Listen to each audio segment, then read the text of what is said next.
राम राम दोस्तों, आप सबका स्वागत है आपके अपने प्रोग्राम में। आज हमारे साथ हैं वरिष्ठ पत्रकार धर्मपाल वर्मा जी। सर, आज आप जनता के लिए क्या विषय लेकर आए हैं? ऐसा है, आज का विषय है, इस टाइम जो है सरकार को लेके लोग क्या महसूस करते हैं, कर रहे हैं, उस पर हम चर्चा करना चाहेंगे। लॉकडाउन के दौरान लोगों की परेशानियां रही हैं, तो सरकार की अपनी व्यवस्थाएं, अपनी समस्याएं, अपनी अपेक्षाएं हैं, उस पर हम चर्चा करेंगे। अगर हरियाणा की बात करें, हरियाणा तो पंजाब को कभी एक नंबर का स्टेट माना जाता था। पंजाब के साथ सारी चीज़ें तय करते एक पंजाब के बाद दूसरा नंबर किसका है, लेकिन आज हम आर्थिक तौर पे पंजाब से आगे हैं और उसके बावजूद भी अर्थव्यवस्था हमारी सक्षम नहीं है, तो ये चिंता का विषय है। और किसी भी प्रदेश के विस्तार में सबसे ज़्यादा विकास में रोल प्ले करता है इंडस्ट्रियलाइजेशन, औद्योगिकरण, और उद्योग जो है ना उस स्पीड से, उस हिसाब से नहीं लग पाए हैं, और उसमें पॉलिसीज का कहीं ना कहीं प्रॉब्लम है, या मतलब कहने का बिजली के रेट्स वगैरह की बात भी आ सकती है, लैंड की बात भी आ सकती है, इलाके एरिया की बात भी आ सकती है। तो वो सारी चीज़ें जो है ना अभी ये सरकार उस ढंग से नहीं चला पाई है, और यही कारण है कि भूपेंद्र सिंह हुड्डा विपक्ष के नेता के तौर पे हर विषय पे सरकार को घेर लेते हैं, और अब क्योंकि मजबूत विपक्ष है तो सरकार को अपनी कार्यशैली में सुधार भी करना पड़ेगा। एक आखिरी सवाल सर। हाँ जी, कि सरकार जो लॉकडाउन की स्थिति से वो भर पाएगी या लोगों की समस्याएं हल कर पाएगी? देखो, ऐसा है, क्योंकि ये कोई आज की 2 दिन की 10 दिन की बात नहीं है। अब तो एक्सपर्ट ने कहना शुरू कर दिया, कल प्रधानमंत्री ने बोल दिया कि हमें अब कोरोना के साथ जीना पड़ेगा, और इसी तरीके से अब सरकारों को भी अब समय और व्यवस्थाओं के अनुकूल बनाने के लिए अपने आप को ऊपर नीचे करना पड़ेगा। अब आप देखो कि अगर हम शादी भी करेंगे ना, अब यूं थोड़ा करेंगे कि भाई 500 आदमी दे दो, नौंदा आ जाओ भाई।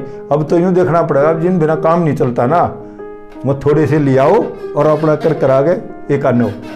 क्यों जी? नहीं, चलो ये तो एक अच्छी बात है, पहल है। अगर इस शैली को अपना लिया जाए जो अब लॉकडाउन के दौरान था कि 10 आदमी 20 आदमी, तो कुछ माँ बाप जो गरीब माँ बाप हैं वे बच जाएंगे, कर्ज से भी बच जाएंगे और मानसिक तनाव से बच जाएंगे। अगर ये पहल चल जाए तो देखिए कुछ अच्छी भी चीजें निकल के आई हैं लॉकडाउन से, कुछ बुरा भी हुई है। लॉकडाउन से कुछ चीजें बहुत क्लियर हुई हैं। एक तो लोगों में ये बात आई है कि हमें प्रकृति के साथ तालमेल बना के चलना चाहिए। प्रकृति के साथ अगर हम खिलवाड़ करेंगे या हम उसके एग्जिस्टेंस को स्वीकार नहीं करेंगे, उसके अस्तित्व को स्वीकार नहीं करेंगे, तो वो हमें डंडा मार के भी लाइन पे लाएगी। दूसरी बात, वहाँ बैठ के लोगों ने ये भी महसूस किया है कि ये एक छूत की बीमारी है, और छूत की बीमारी से एक दूरी बना के बचा जा सकता है, उससे सावधान होकर बचा जा सकता है, उसके जो गाइडलाइंस हैं उनको फॉलो करके बचा जा सकता है। एक बात कई लोगों ने ये महसूस की है कि हम सारा दिन भागे दौड़े फिरते हैं, बस साल में 2-4 दिन तो इसे जरूर होने चाहिए कि भाई हम अपना आराम से बैठे। बिल्कुल नहीं, ये देखा गया है कि लॉकडाउन में अभी जो ये कोरोना के उसकी स्थिति चल रही है, इसमें गांव के लोग कम भयभीत हैं, शहर के लोग ज्यादा हैं। देखो, तो इसका कहीं ना कहीं कारण अभी आपने बताया कि प्रकृति से जुड़े रहना, यही तो नहीं है? क्योंकि गांव के लोग प्रकृति से ज्यादा जुड़े रहते हैं। एक और बात है जी कि ये बीमारी भी VIP लेवल के लोगों में, बड़े लोगों में, पहले जो विदेशों में जाने वाले, हवाई जहाजों में आने वाले, जाने वाले, इनमें इनसे तो आई, और वो इफेक्टेड भी शुरू में वही रहे हैं जी। तो खबरें कहाँ से आई हैं? मतलब मेट्रोपॉलिटन सिटीज से, दिल्ली से, बम्बई से, इंदौर से, मतलब इस तरह की जगह से। अब अगर हम यहाँ भी देख लेना, चंडीगढ़ में और पंचकुला में कितना फर्क है। मतलब ये लेवल, ये जो है ना, आप देखो गांव का आदमी एक तो उसके वो सक्षम होता है शारीरिक तौर पे, और यही नहीं, वो मानसिक तौर पे भी सक्षम होता है। मैं आपको छोटा सा उदाहरण दूं कि एक बार वो लड़का था, वो उसमें हॉल में गिर गया था प्रिंस से, और वो इतनी देर तक जिंदा रहा। मतलब गांव के बच्चे क्योंकि विपरीत परिस्थितियों में जीने के आदी होते हैं, उनके अंदर एक अतिरिक्त कैपेसिटी होती है, वो भी काम आती है गांव के आदमी की। उसका खान पान, उसका काम करने का तरीका, वो जो मतलब शरीर को जैसे मान लो एक्सरसाइज की, आम आदमी तो सारे गांव में तो सारी एक्सरसाइज करते, दूध बिलोन से लेकर खेत में जाने तक एक्सरसाइज ही होती है। तो वो एक अलग फर्क है। देहात का आदमी की जो शारीरिक तौर पे और मानसिक तौर पे भी अगर हम कंपेयर करें तो वो ज़्यादा सक्षम और मजबूत होता है।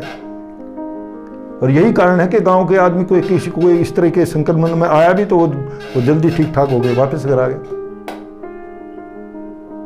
चौथे लॉकडाउन में क्या होगा सर? चौथे लॉकडाउन में काफ़ी चेंज आ जाएंगे। जैसे प्रधानमंत्री ने कहा कि हमें इसके साथ साथ जीना पड़ेगा, अपनी जीवन शैली बदलनी पड़ेगी, लोकल और जो वीआईपी कल्चर है, सॉरी मतलब स्थानीय लेवल पे अपने आप को एडजस्ट करने की कोशिश करनी पड़ेगी।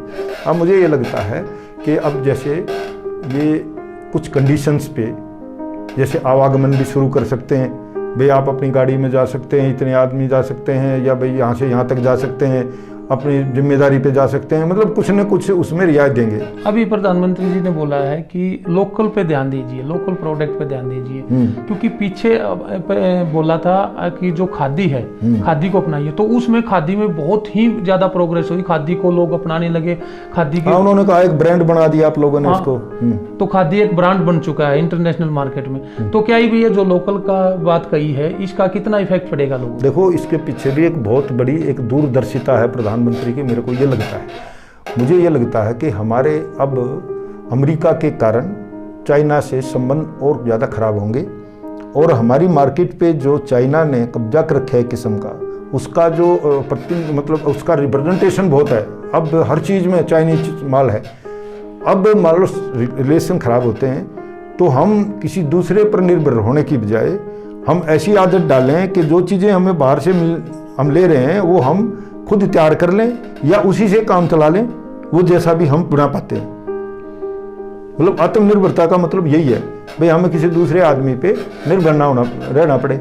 मुझे ये लगता है कि इसके पीछे एक कारण ये भी हो सकता है। सीधे तौर पे न कह के ये कहा जा सकता है कि प्रधानमंत्री जी ने कहीं न कहीं चाइना पे एक वार कर दिया है जो बिल्कुल एक अंधेरे में है, ठीक है, उसको पता नहीं लगेगा, और जब उसको पता लगेगा तो वो बिल्कुल टूट चुका होगा, और इसको एक साइलेंट तीसरा विश्व युद्ध कह सकते हैं। बिल्कुल सही आपकी बात।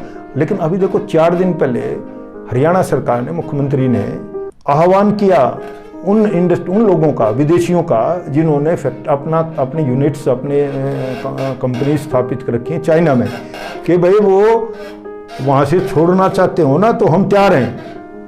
नहीं, ये फैक्ट है कि एक आंकड़े आए हैं कि 1000 कंपनियों ने रजिस्ट्रेशन के लिए भारत सरकार को आग्रह किया, और उसमें से 300 कंपनियों के रजिस्ट्रेशन भी हो चुके हैं इंडिया के अंदर 300।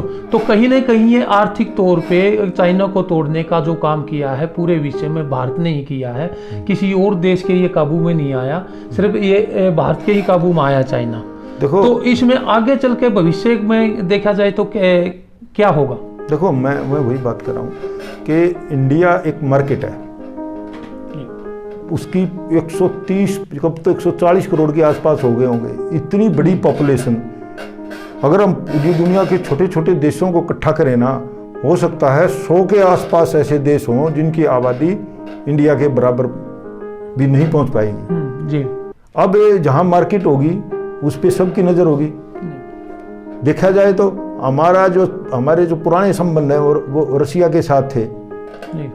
आप अगर एग्रीकल्चर की बात करो ना, खेत में भी सारा सामान हमें रशियन नजर आता था, ट्रैक्टर से लेके, और एग्रीकल्चर इक्विपमेंट चाहे कितने भी थे, ट्रैक्टर थे, DT14, DT28, ये जो है T25 बाइलार्स, ये सारे वहाँ से आते थे। आज हम वहाँ से उस तरह का हमारा रिलेशन नहीं रहा है। उसका बेसिक कारण क्या है कि हमें अमेरिका ने एक मार्केट मान लिया, और अमेरिका ने अपना माल सप्लाई करने, अपने जो इंटरेस्ट हैं उनको यहाँ एक किस्म से इस मार्केट में उसका इस्तेमाल करने के लिए रिलेशन बना लिए। तो ये इस बात को, जबकि हिंदुस्तान का आदमी, हिंदुस्तान की आवाम, हिंदुस्तान की जनता आज भी अपने आप को अमेरिका की बजाय रशिया के ज़्यादा करीब मानती है। जी सर, कहीं ना कहीं मतलब बात ये फाइनल है कि जो लोकल के बात का है कि भी लोकल बनाओ, लोकल अपनाओ, तो कहीं ना कहीं ये जनता पे बहुत बड़ा इसका इफेक्ट पड़ेगा। और हमारे लघु उद्योग और उद्योगों में इस जो जनता है, हमारी भारतीय जनता है, ये ज़्यादा रुचि लेगी। देखो, प्रधानमंत्री ने ये भी कहा ना जी, हम ऐसा कर सकते हैं।